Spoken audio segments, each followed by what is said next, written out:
So most doctors are absolutely terrible when it comes to money. And having worked with doctors for many years and being one myself, I thought I'd just explore why. If you're new, I'm Dr. Nix and I'm a coach who coaches other doctors and professionals into financial literacy and income generation. So today I'm going to be talking about why doctors are so bad with money. First of all, we're kind of set up to fail for medical school.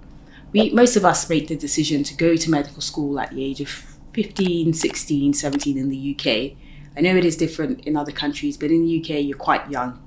You then go through medical school, 5, 6, 7 years for some people, and then you come out as a young adult with debt, quite a lot of debt. In fact, the British Medical Association, aka the BMA, have quoted figures about 70,000 for the average debt of someone coming out of medical school. Remember, that's an average, so some people will have less, some people will have zero because their parents paid for them, and some will have 100k and above, depending on how long your medical school was, where you went to medical school, and so on and so forth. My point is, there's a hefty debt when you come out of medical school. Now, in the UK, we aren't really used to this level of debt because in America, as I know, you get that money back because of the specialty you go into, you get paid a lot. But in the UK, it's not quite the same. Anyway, my point is, you come out of medical school with debt. And so your mindset towards debt is a bit skewed because you have this massive debt, you're 24, 25, and you think, I'm never going to pay that off. Or you think it's going to take so long to pay it off that I'm just going to ignore it. And so your relationship with debt is compromised. Another reason why doctors are terrible with money is because we're just not taught. We spend all our time revising physiology and Gray's Anatomy and working out what Monroe Kelly doctrine means. That is what we spend our time doing, looking after patients, getting knowledgeable about our subject matter, making sure we get a job, making sure we get our portfolios up to scratch. And so when we come out of medical school at this young age, 24, 25, with all this debt, when I was in F1, I just remember going to work and coming back. Like, there was no time to be thinking about money. I did think about money, but I'm saying the average doctor doesn't have time to think about money. You just wake up, you go to work, you're on call, everything is new, you don't want any patients to die, you have to remember what the treatment for DKA is, you have to remember what coning looks like, and so on and so forth. And so because we haven't been taught about money, we haven't been taught about financial literacy in medical school, we're not in a commercially active field, we're taught about patients, we're not taught about how much the hospital gets for the patients. We're not taught about how much our pay is. We're just paid.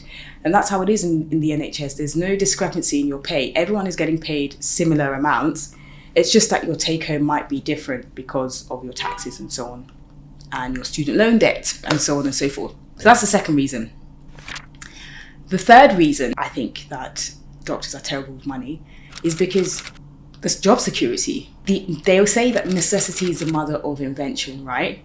And so sometimes when you're very comfortable with something, you then lack that thing. So because we have so much job security, we don't prepare, we don't plan for a time where there isn't job security.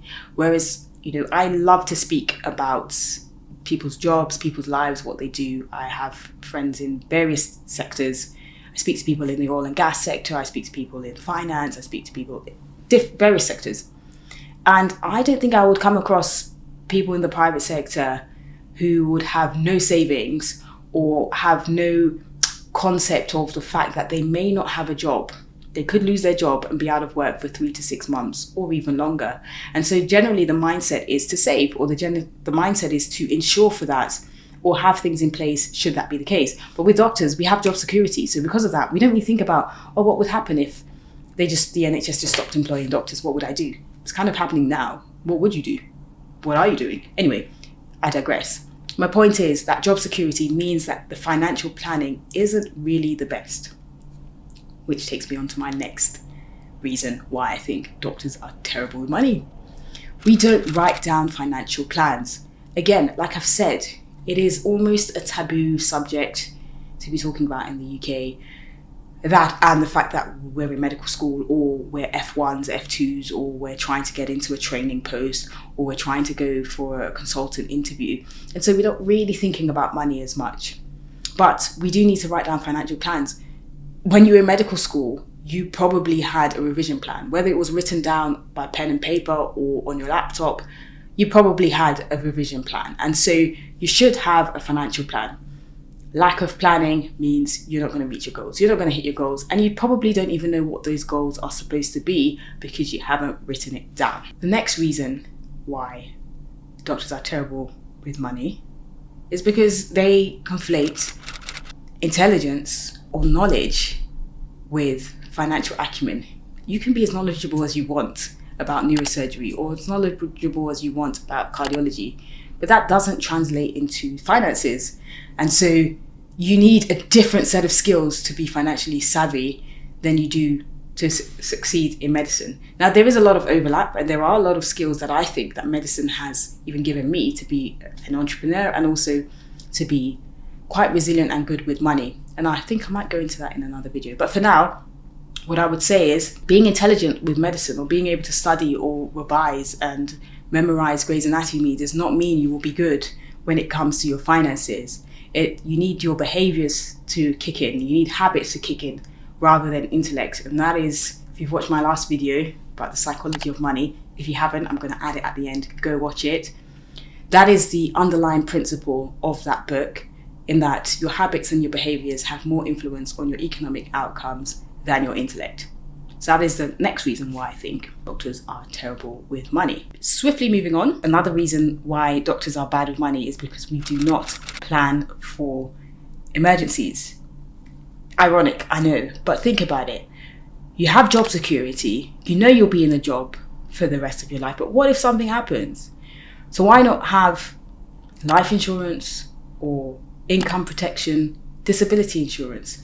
I'm an anaesthetist and I use my hands, right? If I can't use my hands, if I break my whole wrist and I can't use my hand anymore, then that income is gone. But if I'm not insured, what can be done? You know? And it's the same if you're a neurosurgeon and something happens to your hands and you can't operate anymore. You don't have that level of income anymore. You don't have that job security. So why not just secure that?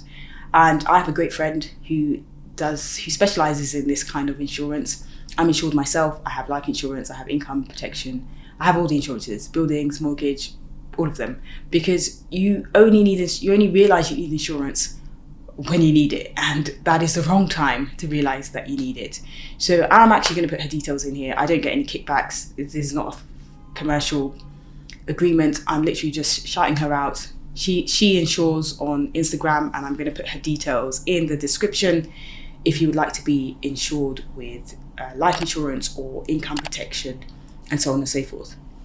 Bringing me on to my last reason why doctors are terrible with money is because we think that other professions have the same professional code that we do. No, they don't. Financial advisors do not care about you. Financial advisors, okay, maybe that's a bit harsh. They do care, but it's not like medicine where the patient's best interests are always at the forefront of what we're doing. Your best interests are not always at the forefront of what a financial advisor is doing. What is in their best interest is how much commission they're going to get, how much a company's going to make, and not in all instances, but in most. And so you kind of have to be a bit suspicious of them, or at least check, do your due diligence, don't just trust. Okay, so those are the reasons why I think doctors are terrible with money. I'm going to do a second video because there are more reasons why doctors are bad with money. But hopefully these reasons are enough for you to begin with, enough for you to start with. If you would like to see a second video, please do comment below. Even if you're not a doctor, some of this might apply to you, and so you should be able to use it and just adapt it to your current situation. But in summary, you need to have a financial plan. You need to have a different attitude towards debt. You need to have insurance against rainy days. You need to have the understanding that being intellectual but in one topic does not translate into your finances. You have to be quite deliberate into your finances. Watch the Psychology of Money video if you haven't watched it. If you'd like to see the remaining part of why I think doctors are terrible with money, comment below and I'll do a second video. But for now, try to avoid these pitfalls. Try to write a financial plan, and I'll see you on the next video.